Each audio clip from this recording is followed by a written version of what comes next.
He thought he could shame her in public and walk away untouched. He had no idea the woman standing in front of him had spent her whole life turning pressure into power. The airport terminal was busy that afternoon, full of rolling suitcases, overhead announcements, and the soft hum of travelers trying to make it to their gates on time. Near the security checkpoint, a black woman in a dark blazer stood calmly with a carry-on bag at her side, her posture straight, her expression composed as if she had already made peace with whatever the day might bring.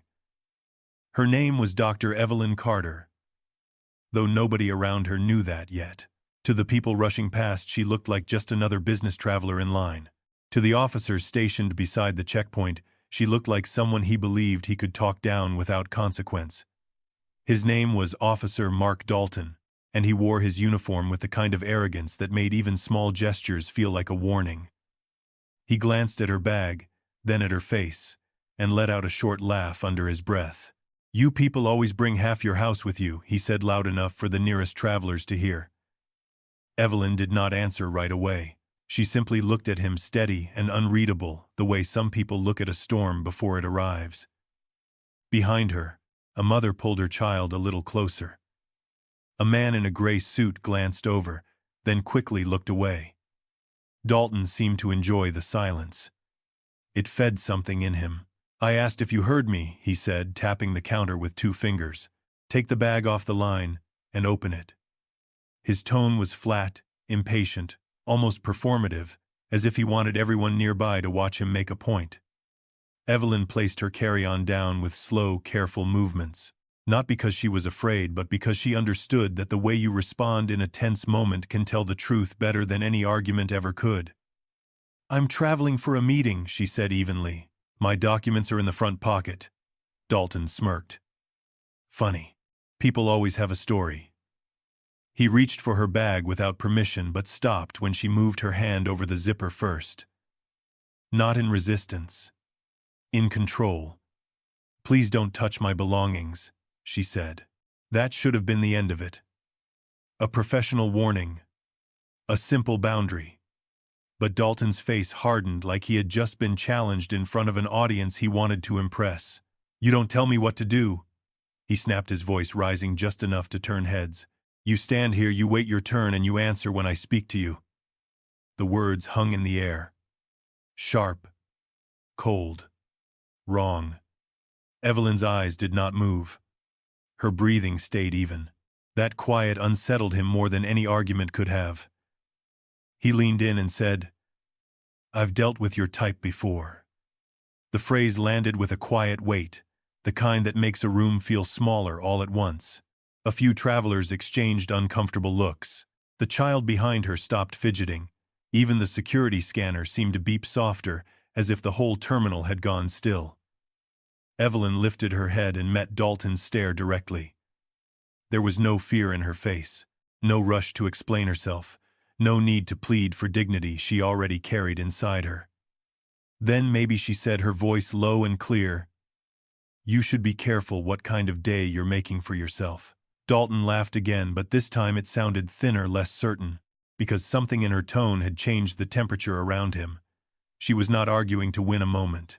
She was waiting for the truth to catch up. And somewhere beyond the checkpoint, beyond the noise, beyond the uniform and the badge, a phone was already beginning to ring. Dalton's smirk stayed in place, but it had begun to crack at the edges. He was still standing tall, still wearing the posture of a man who believed the uniform gave him the right to define everyone in the room, yet the silence around him had changed. It was no longer his silence. It belonged to the people watching. The travelers near the checkpoint were no longer pretending not to listen. A man with a gray backpack slowed his steps. A woman holding a coffee cup turned just enough to catch every word. Even the child beside Evelyn leaned closer, sensing that something important was unfolding before he could understand it. Evelyn did not move. She simply stood there, with the same calm that had unsettled Dalton from the start. Her carry-on remained at her side. Her expression stayed composed. There was no pleading in her eyes. No anger spilling over, only the steady patience of someone who understood that truth did not need to rush. Dalton let out a breath through his nose and looked past her as if searching for an easier target, an easier explanation, an easier version of the story where he still controlled the room. But the airport had already begun to shift around him.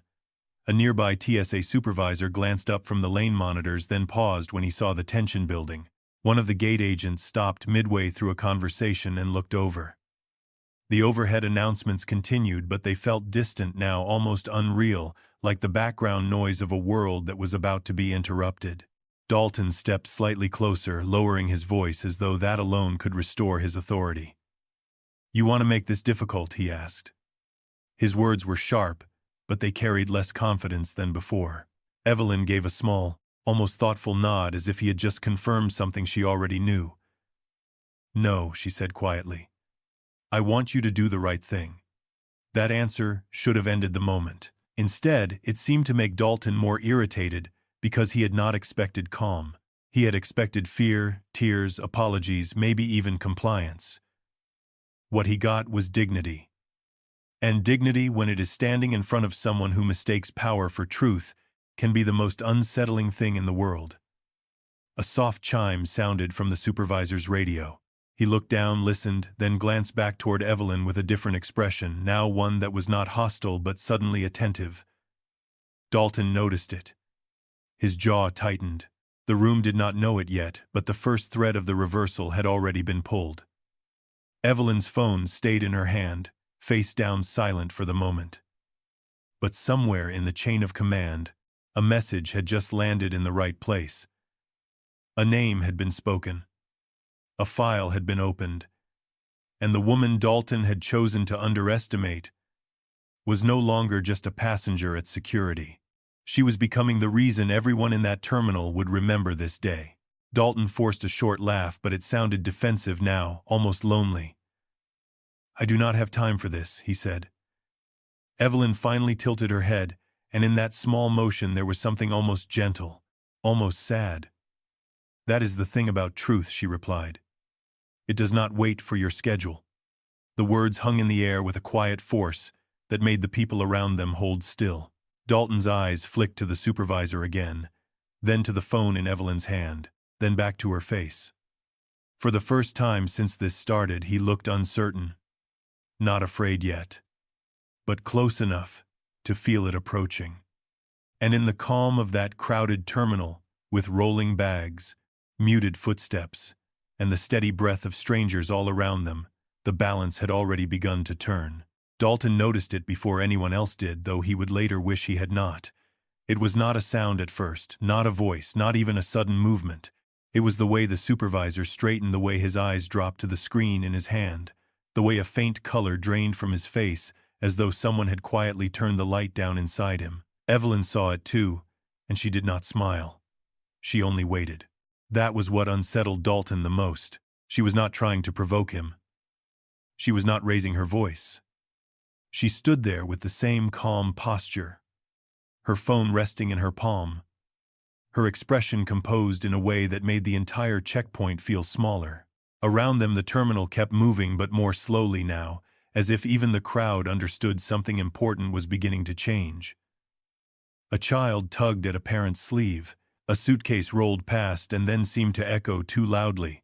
The hum of the airport had not stopped, but the space between each sound had grown heavy. Dalton cleared his throat and glanced at the supervisor. "What is it?" he asked, but the man did not answer right away. That delay was enough. It told the truth before any words could. The supervisor swallowed, then looked at Evelyn again, and when he spoke, his voice had lost the edge it carried only minutes before. "Sir," he said carefully, "you need to step back from her." Dalton blinked once, almost certain he had heard wrong. "Back from her," he repeated, forcing a tight laugh that came out thin and brittle. "Do you know who I am?" The supervisor did not take the bait. He did not look at Dalton the way he had before. He looked at him with the careful concern of a man who had just realized the room was full of witnesses. Then, he said very quietly, "That is exactly the problem." The words landed hard. Not loud. Not dramatic. Just final. Dalton's jaw tightened. He looked at Evelyn, then at the phone again, then at the supervisor's hands, which were no longer steady. Somewhere nearby, a man who had pretended not to listen was now openly watching. A woman near the gate paused with her boarding pass halfway to her bag. Even the TSA line seemed to slow. Each person, sensing the air, had shifted into something they could not ignore. Evelyn finally spoke, and when she did, her voice was gentle enough to make Dalton feel every syllable. "You made a decision before you knew anything about me," she said. "Now, you are going to live with what that decision means."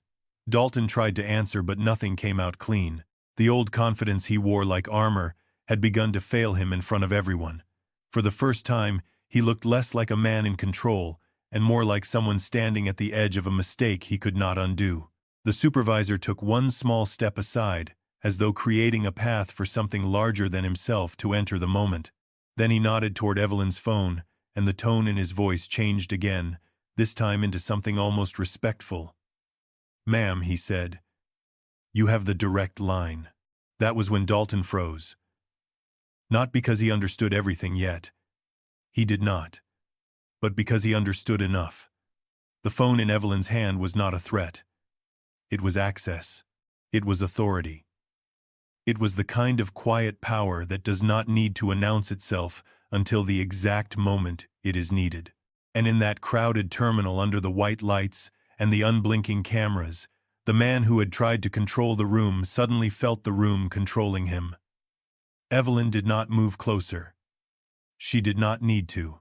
She simply stood there, steady as stone, while the truth gathered around her like a storm that had already decided where it was headed.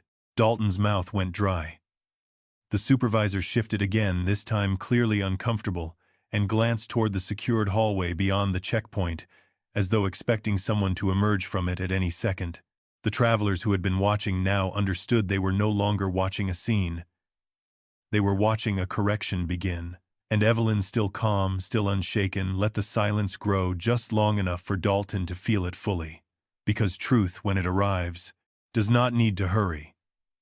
It only needs one moment to make the wrong person small. The silence in the terminal had changed shape. It was no longer empty. It was waiting. Evelyn stood where she had stood all along, her posture, calm, her face unreadable. Her hands still resting lightly at her sides, as if nothing in the world could hurry her. Around her, the travelers had stopped pretending not to watch. A woman near the seating area lowered her coffee without drinking it. A man with a carry-on paused with one hand on the handle. Even the overhead announcements seemed to fade into the background, swallowed by the strange gravity that had settled over the checkpoint. Dalton, still trying to hold on to the illusion of control, glanced from Evelyn to the supervisor and then toward the hallway behind the glass. He was searching for something familiar now, something he could name, something that would bring the room back into alignment with his version of the world. But nothing came. The supervisor's attention had fixed on the screen in his hand, and whatever he was seeing there had taken all the color out of his face.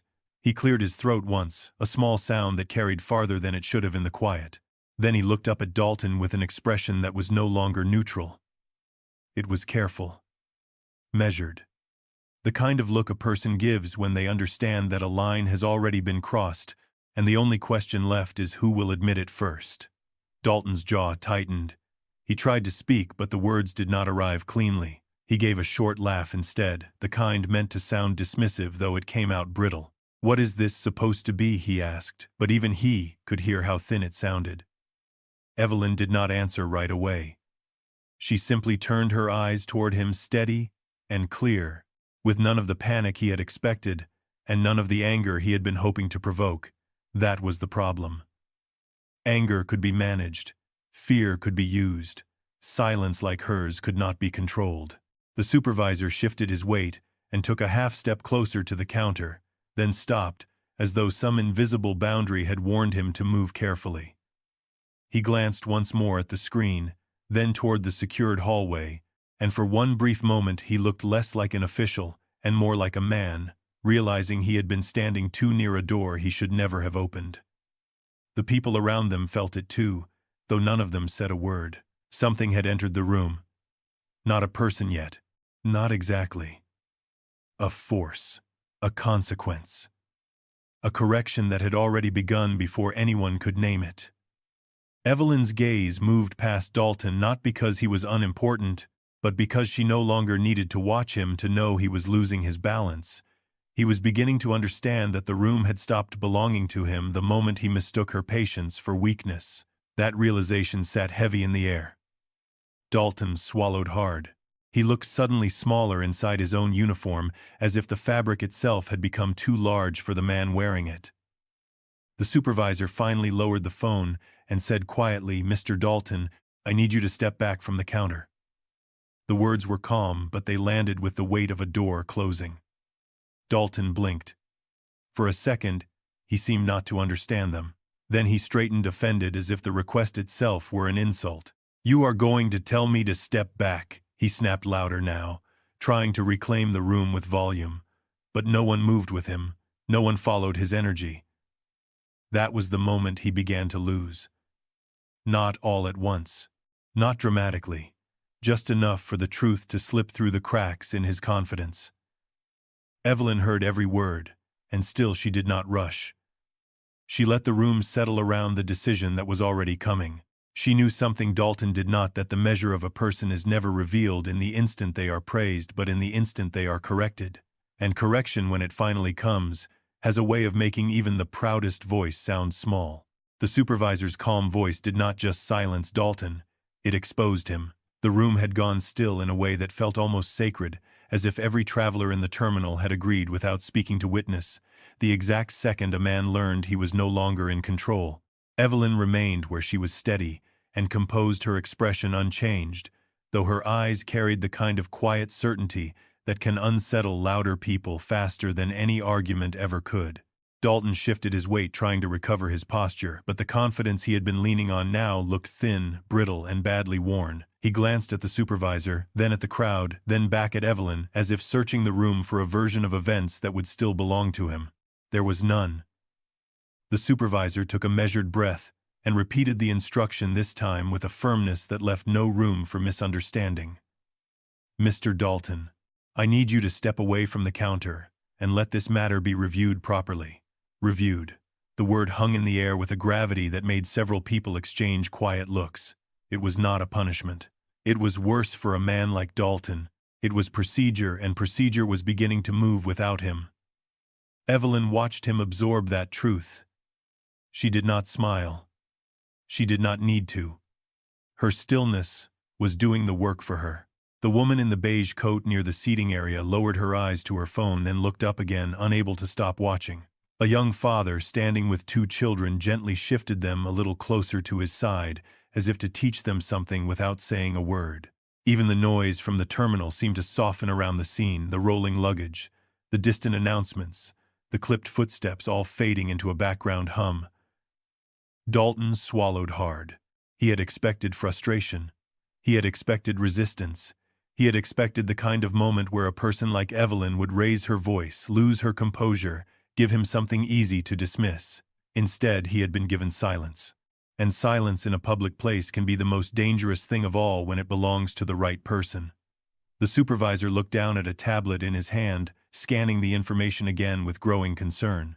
There was a subtle change in his face, now the kind that appears when a person begins to understand that the problem in front of them may be much larger than it first seemed. He said nothing for a moment.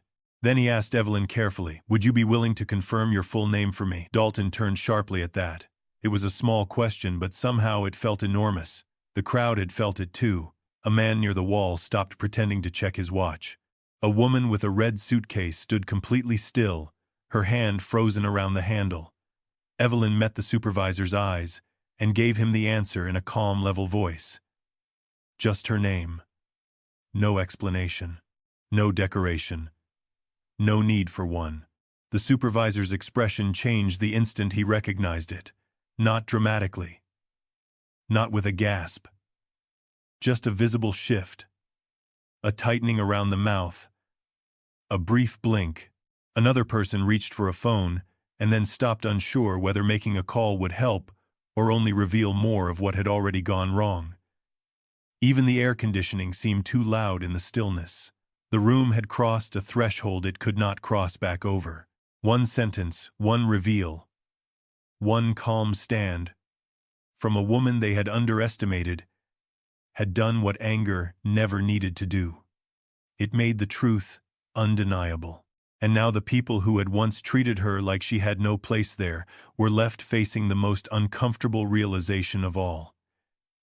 She had never been outside the room. She had only been outside their understanding of it.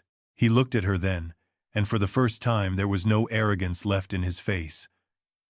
Only the slow, dawning recognition that he had built his confidence on the wrong foundation. Everything he had leaned on was already cracking. Every assumption he had used as a weapon was turning back on him. The room did not need shouting to know who had lost control. It could feel it. He could feel it too, and though no one said it out loud, everybody understood the same quiet verdict settling over the space. Respect had arrived, and it had not asked permission. It had simply entered, stood firm, and revealed what power looks like when it no longer needs to pretend. The room kept its stillness, but it was a different kind now. Not the frozen silence that comes from fear, and not the smug silence that comes from power. This one felt almost reluctant, as if everyone inside it had finally realized that whatever they had thought they understood had already slipped out of their hands. She remained where she was, composed and steady, with the same quiet presence that had unsettled the room long before anyone admitted why. There was no need for her to raise her voice. There was no need for her to force the moment. The truth had already done the work for her. One by one, the small signs of confidence around the room began to disappear. A throat cleared and stopped halfway through the sound. A chair shifted, then went still again. Someone who had been eager to speak moments ago now stared down at the table as if it had suddenly become the safest place in the world. And in that strange, suspended quiet, it became obvious that the people who had tried to define the room had never truly owned it. They had only occupied it. The difference mattered now. Because real authority does not rush in with noise. It arrives with certainty. It waits for the moment when false confidence has exhausted itself, and then it stands there without apology, without strain, and without fear. That was what she had done from the beginning. She had not begged for recognition. She had not forced anyone to understand her. She had simply remained true, while everyone else performed their assumptions around her. And now, those assumptions were starting to fail in front of everyone. The man who had tried so hard to dominate the atmosphere looked smaller than he had a few minutes earlier. Not because anyone had humiliated him, and not because anyone had needed to raise a hand against him, but because he had finally encountered something his arrogance could not push aside. He had mistaken calm for weakness, silence for surrender, and dignity for something that could be ignored, until it disappeared. But dignity does not disappear. It gathers itself. It holds its ground. And when the world finally makes room for the truth, dignity is the first thing that people recognize, and the last thing they forget. Around the room, faces began to change in small, almost invisible ways. Some looked uneasy. Some looked ashamed. Some looked like they wanted to disappear into the walls. The people who had laughed too quickly now understood the cost of doing so. The ones who had stayed quiet now understood the weight of that silence. And the man at the center of it all stood there with the uncomfortable realization that every move he had made had only led him further away from control.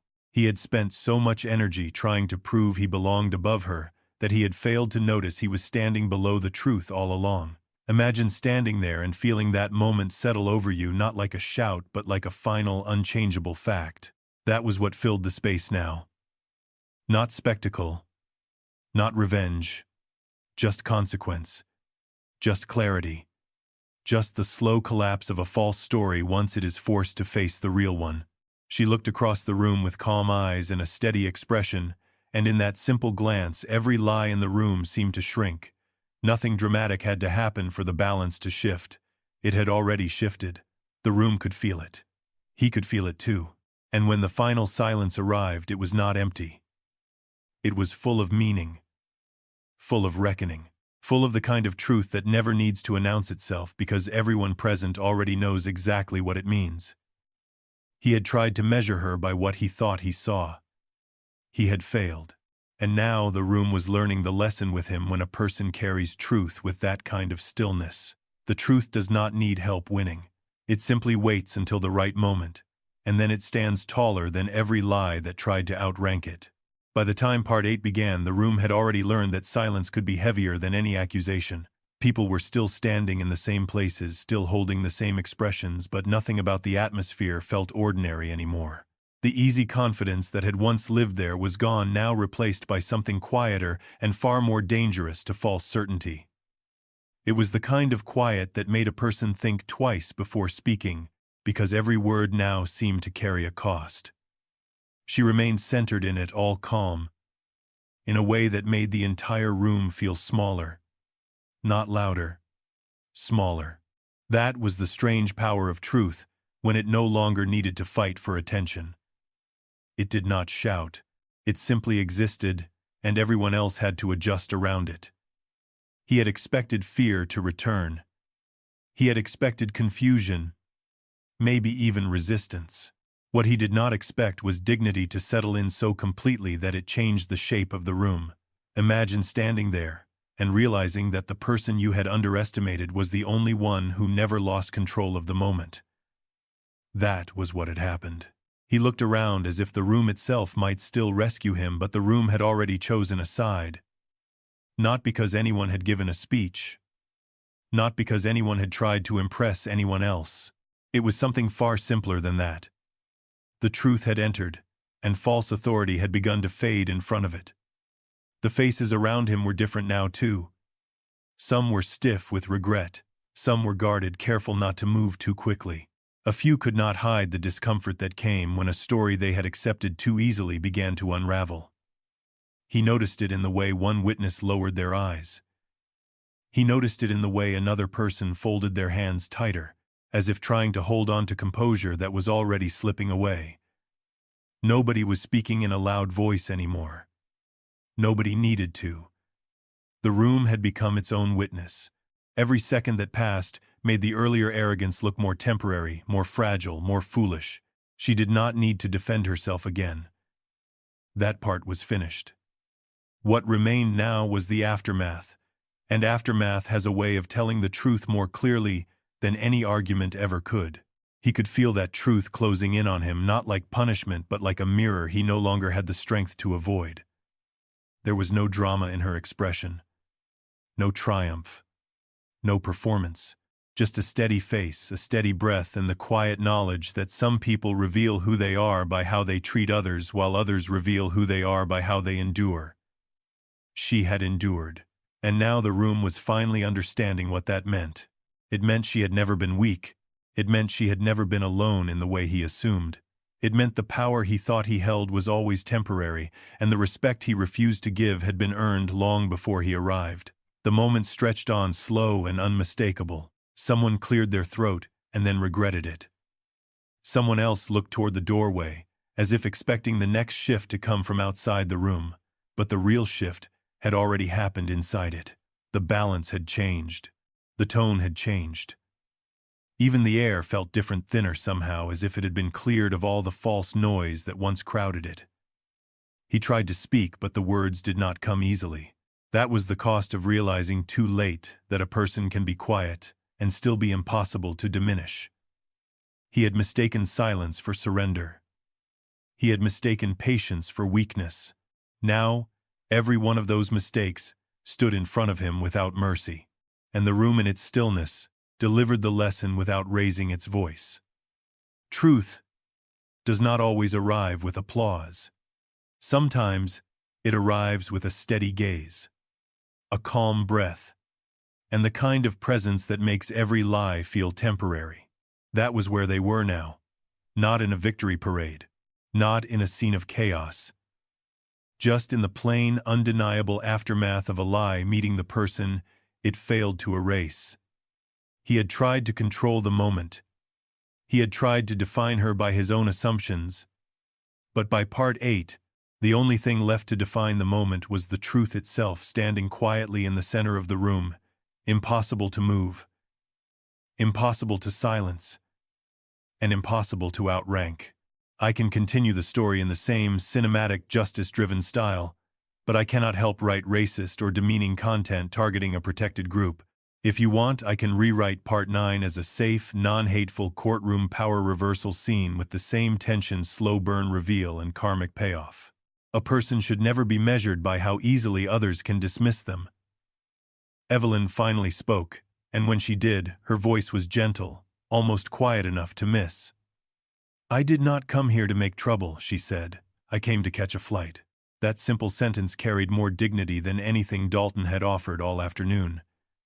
He looked at her, and the shame on his face was no longer hidden. It was plain now, not dramatic, not loud, just unavoidable. He had mistaken calm for weakness. He had mistaken silence for surrender. He had mistaken the wrong person for someone he could reduce. And now the room was teaching him, one witness at a time, that dignity does not disappear just because someone powerful chooses not to recognize it. It waits, it breathes, it holds its ground. Then when the truth arrives, it stands taller than the lie ever could. The call ended, but the pressure in the terminal did not. It stayed in the air like a held breath, quiet and impossible to ignore. Dalton had stopped speaking long before. Yet he still looked as if he expected the room to return to the shape he had controlled a few minutes earlier. It did not. The supervisor remained at the counter, one hand resting near the documents, his posture calm, in a way that made the entire scene feel more serious, not less. Evelyn stood beside him, her face steady, her coat still neat, her boarding pass still in her hand. She had not raised her voice once. She had not needed to. Around them, travelers had slowed their pace. A woman near the seating area lowered her phone. A man with a carry-on paused long enough to look over his shoulder. Even the background noise of the terminal seemed to soften, as if the building itself understood that something important had shifted. Dalton kept glancing toward the counter, toward the supervisor, toward Evelyn, as though he was trying to find one small detail that would make this all feel less final. But every new second only made the truth clearer. This was no longer about a misunderstanding. It was about judgment. The supervisor spoke again, still measured, still composed, and every word landed with a weight Dalton had not felt when he was the one speaking. He asked for names, badge numbers, timestamps, and the sequence of events. He asked for the report exactly as it had happened, with no polishing and no excuses. He asked because facts do not care about tone. Facts do not bend for pride. Facts do not disappear because someone wants them to. Dalton tried to respond, but his voice had changed. It was no longer sharp. It was uncertain. He answered too quickly, then corrected himself, then stopped.